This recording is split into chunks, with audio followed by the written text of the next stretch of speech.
मुळात मुंबई ही महाराष्ट्रापासून तोडायची आहे आणि जर ती शिवसेनेकडे नसली तर ती तोडली जाईल आणि तिला केंद्रशासित प्रदेश केला जाईल असा एक सातत्यानं होरा असतो. तुम्ही भाजपचे वरिष्ठ नेते म्हणून हे आश्वासन द्याल का की कोणाचीही सत्ता आली तरी तरी सोडा देवेंद्रजी, मी तर आहेच, सोडा म्हटल्यावर त्याच्यावरही बातमी कराल, मी तर देतोच.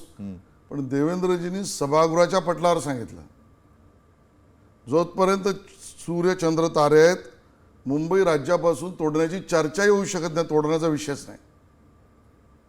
तुमच्यासारखं नाही उद्धवजी काय म्हणाले, मी सांगतोय संभाजीनगर आहे. अरे कोण, कसं काय, सभागृहात नाही सभेत मी सांगतो असं नाही, सभागृहाच्या पटलावर. आणि मुळात जे शक्यच नाही, जे करूच कोणी शकत नाही, त्याची भीती दाखवून मतांसाठी या स्तरावर उतरायचं. बरं, हे नवीन नाही आहे. 2014ला हाच प्रयोग केला त्यांनी. मुंबईकरांनी असा फटकवला, मुंबईत भाजप नंबर 1 आला. 2017ला हेच तोडणार, गुजरातला जाणार, मुंबईकरांनी असा हाणला, ते 100वरनं 84वर आले, 100च्या वर होते. आता पहिल्यांदा मार खायचा आहे निवडणुकीत, म्हणून हे चालू आहे. मुंबईकर यावर भरोसा ठेवत नाहीत. जोपर्यंत सूर्य चंद्र तारे आहेत मुंबई महाराष्ट्राचीच, याबद्दल दुमत असण्याचं कारण नाही.